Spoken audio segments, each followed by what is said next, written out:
2022년 3월 4일 오늘의 말씀 시작하겠습니다. 오늘 나눌 말씀은 레위기 25장 24절에서 34절 말씀입니다. 너희의 기업에 온 땅에서 그 토지 무르기를 허락할지니 만일 내 형제가 가난하여 그의 기업 중에서 얼마를 팔았으면 그에게 가까운 기업 물을 자가 와서 그의 형제가 판 것을 물을 것이요 만일 그것을 물을 사람이 없고 자기가 부유하게 되어 물을 힘이 있으면 그 판 해를 계수하여 그 남은 값을 산자에게 주고 자기의 소유지로 돌릴 것이니라. 그러나 자기가 물을 힘이 없으면 그 판 것이 희년에 이르기까지 산자의 손에 있다가 희년에 이르러 돌아올지니 그것이 곧 그의 기업으로 돌아갈 것이니라.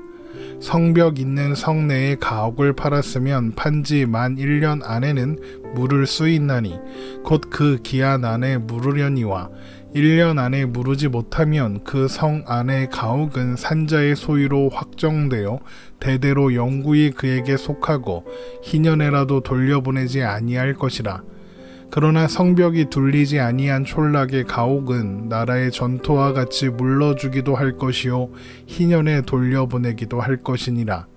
레위 족속의 성읍 곧 그들의 소유의 성읍의 가옥은 레위 사람이 언제든지 물을 수 있으나 만일 레위 사람이 물으지 아니하면 그의 소유 성읍에 판 가옥은 희년에 돌려보낼지니 이는 레위 사람의 성읍의 가옥은 이스라엘 자손 중에서 받은 그들의 기업이 됨이니라. 그러나 그들의 성읍 주위에 있는 들판은 그들의 영원한 소유지이니 팔지 못할지니라. 아멘. 레위기 25장에 기록된 희년의 규례를 계속해서 살펴보고 있습니다. 이스라엘 자손의 가난한 사람이 토지를 팔았을 때 희년이 되기 전에도 땅을 판 자에게 되돌릴 수 있는 방법이 두 가지 있습니다. 첫 번째 방법은 가난하여 토지를 처분해야 했던 사람의 형제나 친족이 토지의 값을 대신 치러주는 것입니다. 레위기 25장 24절에서 25절입니다. 너희의 기업에 온 땅에서 그 토지 무르기를 허락할지니 만일 내 형제가 가난하여 그의 기업 중에서 얼마를 팔았으면 그에게 가까운 기업 물을 자가 와서 그의 형제가 판 것을 물을 것이요. 두 번째 방법은 토지를 팔았던 사람이 다시 부유하게 되면 스스로의 힘으로 토지를 다시 사는 것입니다. 이때 토지의 가격은 땅을 판 뒤로 흐른 시간과 희년까지 남은 기간을 고려하여 정하게 됩니다. 레위기 25장 26절에서 27절입니다. 만일 그것을 물을 사람이 없고 자기가 부유하게 되어 물을 힘이 있으면 그 판해를 계수하여 그 남은 값을 산자에게 주고 자기의 소유지로 돌릴 것이니라. 하지만 희년이 되기 전에 토지를 다시 살 능력도 없고 토지를 대신 사줄 형제나 친족도 없다면 희년까지 기다려야 하며 그 토지를 샀던 사람은 희년에 반드시 그것을 돌려주어야 합니다. 레위기 25장 28절입니다. 그러나 자기가 물을 힘이 없으면 그 판 것이 희년에 이르기까지 산자의 손에 있다가 희년에 이르러 돌아올지니 그것이 곧 그의 기업으로 돌아갈 것이니라. 애초에 토지를 거래하며 치른 금액이 소유권에 대한 것이 아니라 경작권에 대한 것이었기 때문에 이것은 당연한 결과라고 하겠습니다. 가난 때문에 불가피하게 그 기업을 처분해야 했으나 희년에 그 기업을 돌려받음으로써 그와 그의 가정은 다시 시작할 수 있게 되고 또한 가난이 대물림되지 않을 수 있게 되는 것입니다. 다만 토지가 아닌 가옥의 경우에는 성벽이 있는 성내의 가옥이냐 아니면 성벽이 없는 들판의 가옥이냐에 따라 무르는 기준이 달라집니다. 먼저 성벽이 있는 성내의 가옥은 판지 만 1년 안에만 물을 수 있는 기회가 있고 그 기한 안에 무르지 않으면 그 가옥은 산 사람의 소유로 영구히 확정되어 희년에도 돌려주지 않아도 됩니다. 레위기 25장 29절에서 30절 말씀입니다. 성벽 있는 성내의 가옥을 팔았으면 판지 만 1년 안에는 물을 수 있나니 곧 그 기한 안에 물으려니와 1년 안에 물으지 못하면 그 성 안의 가옥은 산자의 소유로 확정되어 대대로 영구히 그에게 속하고 희년에라도 돌려보내지 아니할 것이니라. 성벽이 있는 성내의 가옥을 물을 수 있는 기한을 1년으로 제한하는 것은 성벽 안에 있는 집은 하나님께서 나누어 주신 생업을 위한 토지와 관계가 없기 때문일 것입니다. 그러나 성벽이 둘리지 아니한 촌락의 가옥은 기업으로 받은 토지와 마찬가지로 언제든지 물을 수 있으며 희년에는 반드시 돌려주어야 합니다. 레위기 25장 31절입니다. 그러나 성벽이 둘리지 아니한 촌락의 가옥은 나라의 전토와 같이 물러주기도 할 것이요 희년에 돌려보내기도 할 것이니라. 그런데 성벽이 있으면 1년의 기한 동안만 물을 수 있고 그렇지 않으면 다른 토지와 마찬가지로 언제든 물을 수 있으며 또 희년에 돌려받을 수 있다면 두 위치의 가옥 중에서 어느 곳에 있는 가옥이 더 중요하게 여겨질까요? 언제든 물을 수 있고 희년에 돌려받을 수 있는 성벽이 둘리지 않은 촌락의 가옥이 더 중요하게 여겨질 것입니다. 이것을 다르게 표현하면 성벽이 둘리지 않은 촌락의 가옥이 더 가치 있게 여겨진다는 것입니다. 그런데 보통 성벽은 보호와 안전을 상징합니다. 그래서 성벽 안에 있는 가옥의 가치가 성벽 밖에 있는 가옥의 가치보다 더 높다 이렇게 생각하는 것이 보통일 겁니다. 그러나 하나님께서 다스리시는 나라에서는 반대인 거죠. 어떻게 이것이 가능할 수 있을까요? 그것은 하나님의 백성들에게 땅을 기업으로 주신 하나님께서 그들의 성벽이 되어 주시기 때문입니다. 시편 18편 2절의 말씀입니다. 여호와는 나의 반석이시요 나의 요새시요 나를 건지시는 이시요 나의 하나님이시요 내가 그 안에 피할 나의 바위시요 나의 방패시요 나의 구원의 뿌리시요 나의 산성이시로다. 그러니까 하나님의 땅에 사는 하나님의 백성들을 안전하게 보호하는 것은 성벽이 아니라 바로 하나님이신 겁니다. 레위기 25장 18절 말씀입니다. 너희는 내 규례를 행하며 내 법도를 지켜 행하라. 그리하면 너희가 그 땅에 안전하게 거주할 것이라. 눈에 보이는 성벽의 보호를 받는 집과 눈에 보이지는 않으나 하나님께서 친히 성벽이 되사 보호하시는 집 중에서 어떤 집이 더 안전할까요? 당연히 성벽 되시는 하나님께서 보호하시는 집입니다. 아무리 단단한 성벽도 깨질 수 있습니다. 하지만 하나님의 백성들을 지키시는 하나님이라는 성벽은 절대로 또한 영원히 깨지지 않으며 깨질 수도 없습니다. 성벽 안에 머무는 것보다 하나님께서 주신 기업을 가꾸며 성벽 되시는 하나님의 보호 아래 있는 것이 더 안전한 것입니다. 이것이 하나님께서 희년의 규례에서 성벽 안의 가옥보다 성벽 밖의 가옥을 더 중요한 것으로 여기시는 이유다라고 할 수 있는 것입니다. 그러나 레위족 속의 성읍의 가옥의 경우에는 성벽 안에 있다 해도 언제든 물을 수 있고 희년에는 돌려보내야 합니다. 레위기 25장 32절에서 33절 말씀입니다. 레위족 속의 성읍 곧 그들의 소유의 성읍의 가옥은 레위 사람이 언제든지 물을 수 있으나 만일 레위 사람이 물으지 아니하면 그의 소유 성읍의 판 가옥은 희년에 돌려보낼지니 이는 레위 사람의 성읍의 가옥은 이스라엘 자손 중에서 받은 그들의 기업이 됨이니라.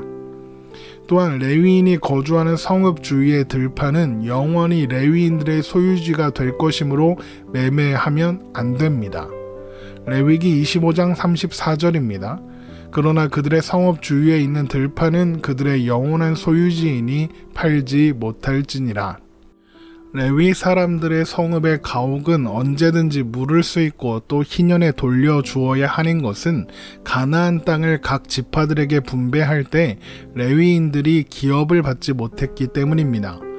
대신 각 지파들에게 분배된 땅 중에서 48개의 성읍과 주변의 들판을 레위인들에게 하나님께서 주도록 하셨습니다. 그런데 레위인들에게 분배된 성읍 주변의 들판은 경작하기 위한 땅이 아닙니다.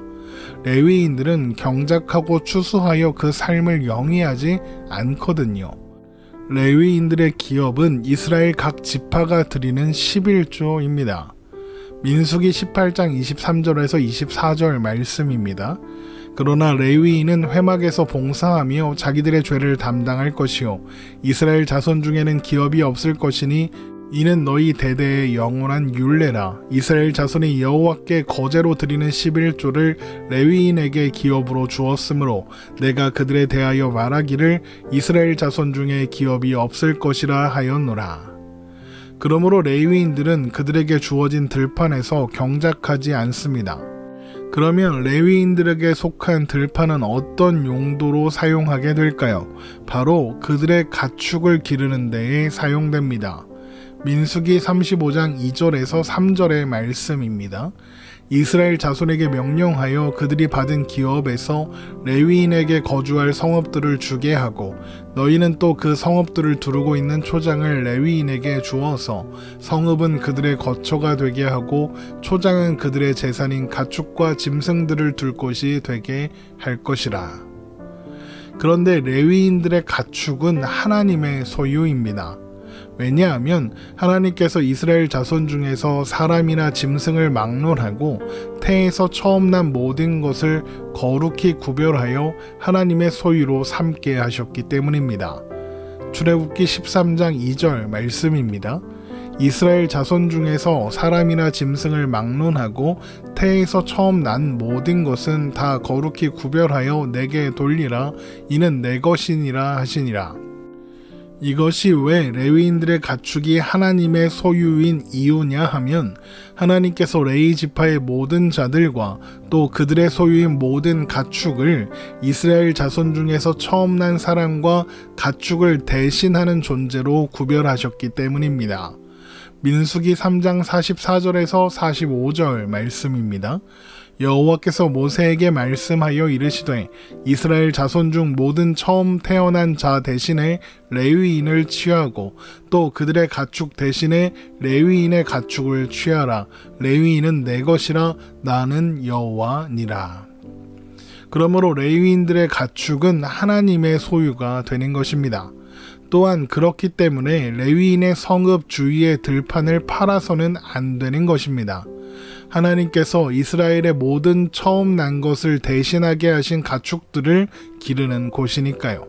또한 그래서 레위인에게 속한 성읍 안의 가옥이 성벽이 없는 가옥과 똑같은 기준을 적용받게 되는 것입니다.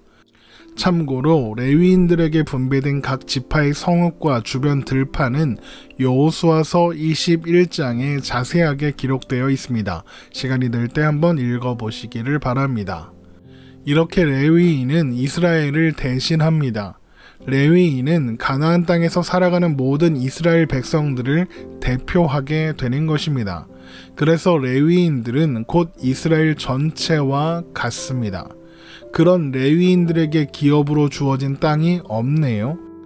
하지만 레위인들에게도 기업이 있습니다. 땅이 아닐 뿐이죠. 바로 하나님이 그들의 기업이 되십니다. 신명기 18장 1절에서 2절의 말씀입니다. 레위 사람 제사장과 레위의 온 지파는 이스라엘 중에 분깃도 없고 기업도 없을지니 그들은 여호와의 화제물과 그 기업을 먹을 것이라. 그들이 그들 형제 중에서 기업을 가지지 않을 것은 여호와께서 그들의 기업이 되심이니 그들에게 말씀하신과 같으니라. 레위인들의 기업은 하나님이십니다. 그런데 레위인들은 이스라엘을 대신하며 이스라엘 전체를 상징한다고 했죠. 그러니까 이스라엘 백성들의 기업 또한 땅이 아니라 하나님이 되시는 겁니다. 앞에서 성벽 밖에 있는 가옥이 성벽 안에 있는 가옥보다 더 중요하고 가치 있는 이유가 무엇이라고 했습니까? 눈에 보이는 성벽이 아니라 하나님께서 친히 성벽이 되사 그 집을 안전하게 보호하시기 때문이라고 했죠. 하나님의 보호하심이 없다면 아무리 튼튼한 성벽이 있어도 안전할 수 없습니다. 그런데 하나님께서 그들을 보호하시는 이유가 무엇입니까? 하나님께서 그들의 기업이 되시기 때문입니다. 하나님께서 그들의 하나님이시기 때문이죠. 땅이 아니라 하나님이 그들을 지키시는 겁니다. 오늘을 살아가는 우리들 또한 하나님 안에 있습니다. 그러므로 우리들도 안전합니다. 우리를 지키는 것은 세상에서 얻을 수 있는 그 어떤 것이 아닙니다. 물질이나 건강, 지식이나 인맥이 아니라 하나님께서 우리를 지키시는 겁니다.